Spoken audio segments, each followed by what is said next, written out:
देखिए, हम तो सत्ता में आना ही नहीं चाहते थे, हम तो राजनीति में आना ही नहीं चाहते। धक्का दे दिया गया आपको। हमको रामलीला मैदान में ललकारा गया कि सुनिए, थोड़ा गंभीर बात कर लें, थोड़ी गंभीर बात कर लें। गंभीर बात जब आप करते ही नहीं है तो करेंगे जी हम।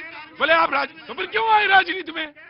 फिर राजनीति में क्यों आए? अरे भाई, हमें चैलेंज किया गया है कि आप यहाँ बैठ के राजनीति में व्यवस्था परिवर्तन नहीं। गजब आदमी है आप, भावावेश में आते हैं। आपसे कहीं इमारत पर चढ़ के कूदेंगे तो आप चले जाएंगे कूदने, क्या नहीं जाएंगे ना? गजब है राजनीति में। राजनीति में इसीलिए फैसले गलत होते हैं। भावावेश में पुष्पेंद्र जी कुछ भी फैसला नहीं लिया जाता है। ये कहिए कि मुझे राजनीति में आना था, मैं आया इसलिए चेंज करना चाहता था। ये ना कहिए कि मुझे राजनीति में नहीं आया। ये डपोल लो, I will come to you later. मैं आऊंगा पुष्पेंद्र, आऊंगा। प्रतीक भैया, एक कहावत है, जिनके घर शीशे के होते हैं दूसरे पत्थर नहीं फेंकते। हाँ, ये वक्त फिल्म का डायलॉग है, शायद राजकुमार ने बोला था। तो आज क्या जरूरत आ गई? अब पत्थर फेंके जा रहे हैं ना आम आदमी पार्टी और कांग्रेस की तरह। तो जवाब दीजिए ना उसमें। वो हाँ, इसी में जवाब आ गया है। हाँ। जो ये भारतीय जनता पार्टी लोकतांत्रिक पार्टी और अपने तरीके से वो सम्मान करके, देश की जनता का सम्मान करके वो अपना नेता चुनती है। और इस भारतीय जनता पार्टी में एक सामान्य कार्यकर्ता भी मुख्यमंत्री से लेकर के प्रधानमंत्री तक बनता है। देश की जनता ने बनते हुए देखा है। ये इनकी तरह नहीं। अभी देखो दिल्ली के वोटरों को किस प्रकार से अपमान किया गया है कि हम तो सत्ता में आना ही नहीं चाहते थे। अरे दिल्ली की जनता ने चुना है आपको भाई, सम्मानित वोटर हैं जिनको आज आप ये कह रहे हो कि हमको आना ही नहीं था। तो दिल्ली में परिवर्तन हुआ है। रामलीला मैदान में वहां धक्का दे दिया गया, फिर आ गया। प्रतीक भाई ये बता रहे हैं कि आंतरिक लोकतंत्र और भारतीय जनता पार्टी में बड़ी हंसी आती है। जिनका राष्ट्रीय अध्यक्ष जो है वो अभी तक ठीक से नहीं चुना गया। कितनी बार एक्सटेंशन पे एक्सटेंशन मिलता चला जा रहा है। नड्डा साहब को वो बात करेंगे कैसे चुना जाता है। मैंने इसीलिए कहा कि भारतीय जनता पार्टी में पर्चियां पड़ती हैं, फिर राजनाथ सिंह जाएंगे या फिर अभी रविशंकर प्रसाद जाएंगे, वो पर्ची निकाल करके दे देंगे, कहेंगे पर्ची वाला मुख्यमंत्री चाहिए। मैं बिल्कुल ऑफकोर्स। एक मिनट पहली बार थोड़ी ना है कि पहली बार बन रहे हैं। आप नहीं बन रहे ना, पहली बार तो शपथ नहीं ले रहे ना ईश्वर। चुपचाप जी ना यू विल रिप्लाई कि इन्होंने कहा कि आपके यहाँ पर्ची वाला मुख्यमंत्री बनता है। उनको इतिहास भी बताइए और सारी चीज। हमारे यहाँ चाय वाला प्रधानमंत्री बनता है। हमारा एक फौजी, रिटायर्ड फौजी, वो मुख्यमंत्री बनता है। और दिल्ली में भी ऐसा ही एक जमीनी कार्यकर्ता दिल्ली का मुख्यमंत्री बनेगा, दिल्ली की सेवा करेगा। ये मैं बताता हूं। हमारे यहाँ राजशाही नहीं है कि राजा का बेटा राजा बनेगा। हमारे यहाँ एक कार्यकर्ता, 18 करोड़ कार्यकर्ताओं की पार्टी हमारी, कोई भी मुख्यमंत्री बनेगा, कोई भी मंत्री बनेगा। और दिल्ली की एक मिनट आराम से, अभी बता रहा, मैं बता रहा हूँ। अरे लड़ने आए हो क्या?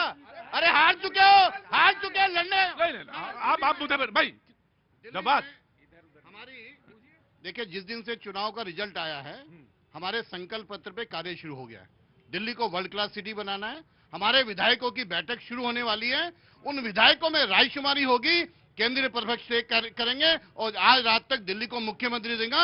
और कल 12 बजे रामलीला मैदान में भव्य शपथ समारोह होगा और दिल्ली उसकी गवाह होगी और काम चालू हो जाएगा, दिल्ली की सेवा होगी। हम लोग ऐसे व्यक्ति को चुनेंगे जो दिल्ली का संकल्प पत्र जो हमने जारी किया उसको फुलफिल करेंगे। दिल्ली में आयुष्मान योजना लागू होगी। राइट वो तो मुझे बाद में आए। पहले लोग यही जानना चाहते हैं मुख्यमंत्री में देरी क्यों, और दूसरा ये जानना चाहते हैं मुख्यमंत्री कौन, और वो जानना चाहते हैं ये 5 में कोई बन जाएगा या कोई छठा नाम निकल के आ जाएगा बैठक में से, जो सबसे पीछे, वो सबसे पीछे बैठे होंगे कि भैया यहाँ आओ, और आए और पता चला मुख्यमंत्री बन गए।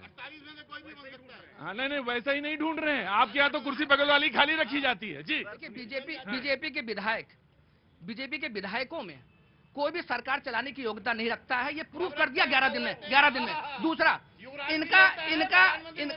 इनका चेहरा था, इनका मुख्यमंत्री का चेहरा 2 लोगों ने, माननीय प्रधानमंत्री नरेंद्र मोदी ने, अमित शाह ने हराया। दुष्यंत गौतम जी चेहरा नहीं। ये अनर्गल जो वार्तालाप होती है उसमें कोई राहुल से देखिए, मतलब ये है कि आप शो में आते हैं, आप टेलीविजन पे आते हैं, आप चर्चा में आते हैं, परिचर्चा में आते हैं, आप कुछ भी बोल देंगे ये नहीं, और आप प्रवक्ता हैं, आप कुछ भी बोल देंगे। या तो देखिए आप आरोप लगा रहे हैं। नहीं एक मिनट मैं आ रहा हूं पांडे जी आ रहा हूं। पांडे जी मैं पूरा सवाल सुन लीजिए, फिर आ रहा हूं। खुद आप वकील हैं, अगर आप किसी के ऊपर आरोप लगाएंगे और कोई आरोप लगा देंगे किसी तरह का, तो आपको सिद्ध करना पड़ेगा। और नहीं चैनल नहीं नहीं नहीं नहीं नहीं नहीं नहीं कि हरा दिया। पांडे जी पूरा सवाल सुनिए, पांडे जी पूरा सवाल सुनिए। आपने कहा कि उन्हें मोदी जी ने और उन्हें अमित शाह जी ने हरा दिया, और मैं पांडे जी गलत गलत गलत गलत। और अगर आपसे ये कहें, ये तो बिल्कुल गलत बात होगी। अरे पांडे जी गलत बात, गलत नहीं। पुष्पेंद्र जी नहीं बोलेंगे आप चुपचाप हाथ नीचे रखेंगे। अबे पांडे जी पहले नीचे, पहले बात सुनिए। आप वकील हैं, आप जान गए कि मैंने किस बात पे आपको पकड़ लिया है, और मैंने जिस बात पे पकड़ा उस पे आपको प्रूफ देना पड़ेगा, तभी आप आगे बढ़ पाएंगे। किस पेपर में पढ़ा आपने? किस गुप्त व्यक्ति ने आपको सूचना दी? कौन से इलेक्शन कमीशन के किस रिकॉर्ड से आपको पता चला कि इन दोनों व्यक्तियों ने इस व्यक्ति को हराया? पांडे जी अगर ये प्रूफ कर देंगे तो आज डिबेट में दोबारा नंबर आएगा, वरना माफी के साथ कह रहा हूं मैं, नंबर नहीं आने पाएगा पांडे जी। हाँ जी, हाँ जी। मेरा कहना यह है कि इसके पहले का जो चुनाव 2024 में हुआ था, लोकसभा का चुनाव हुआ था, आपको पता है, पूरी दुनिया को पता है कि मनमुटाव आरएसएस में और बीजेपी के लोगों में था। अब वो मनमुटाव क्यों था आपको पता है, तनाव क्यों था, वो था क्यों लोगों ने छोड़ दिया, आरएसएस ने क्यों साथ छोड़ दिया इन लोगों का, क्यों आप जो है बिल्कुल आप 50% नीचे आपका ग्राफ गिर गया।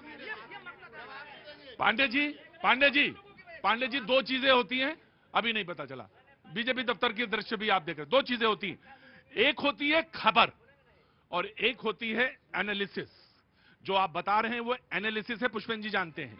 तो एनालिसिस जो है आपका अपना हो सकता है खेल, एनालिसिस मेरा अपना खेल हो सकता है, लेकिन खबर वो जो है भैया की भी वही होगी, राम प्रसाद की भी होगी, अखलाक जी खड़े हैं उनकी भी वही होगी, और राम प्रसाद खड़े हैं उनकी भी, खबर एक ही होगी, लेकिन एनालिसिस चारों लोगों की अलग होगी। तो कहां से कौन सा मोहरा आप उठा के ले आए और किसने आपको बता पाई, आप प्रूफ नहीं कर पाएंगे।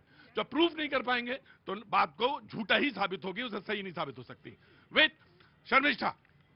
प्रतीक जी, मैं इतना ही कहूंगी, ये पूरा विपक्ष अपनी चुनावी जमीन इनकी खिसकती जा रही है, ये नहीं समझ रहे हैं, सिर्फ अनर्गल आरोप प्रत्यारोप से ये जनता का दिल नहीं जीत सकते। बार बार ये साबित हो रहा है, ये बार बार कहते हैं कि बीजेपी जो है 2 लोग चला रहे, इससे आप किसी भी विपक्षी पार्टी को देख लीजिए, एक परिवार के अलावा कौन सी पार्टी है जिसमें एक परिवार के अलावा दूसरा पार्टी जो है जो नेतृत्व में है और जो सारे फैसले लेती है, ये एक पार्टी है जहां पर हर बार अध्यक्ष बदलता है। आपने सवाल बहुत अच्छा रखा। 28 राज्य हैं, 21 में बीजेपी है, 2018 की जो स्थिति थी वही स्थिति है। दूसरी बात कि अगर हम मान लें कि 24 का चुनाव जो हुआ और जिसमें विपक्ष बहुत तेजी के साथ सामने आके खड़ा हुआ, 100 सीटों के साथ खड़ा हुआ और एक मुखर आवाज की तरह समझ में आ रहा था, तो क्या कारण था? इस पर कोई नहीं बोल रहा है और इस पर चर्चा होनी चाहिए कि क्या कारण था कि हरियाणा भी आप हारे, क्या कारण था महाराष्ट्र भी आप हारे, और क्या कारण था कि आप दिल्ली भी हार गए। तो ये महत्वपूर्ण बिंदु है जिस पर सोचना चाहिए, क्योंकि अगर इस पर विचार नहीं हुआ तो फिर बात बनती हुई नजर नहीं आएगी। फिर तो आप वहां जहां खड़े हैं आप कहते रहिए कि ये गलत है, यहाँ पे ईवीएम है, यहाँ पे कैसे है? मन नहीं लगता घर पर आपका? हैं? मन में लगता है, दुकान छोड़ छाड़ के आ जाते हैं आप, काम धंधा छोड़ के, अच्छी बात नहीं है।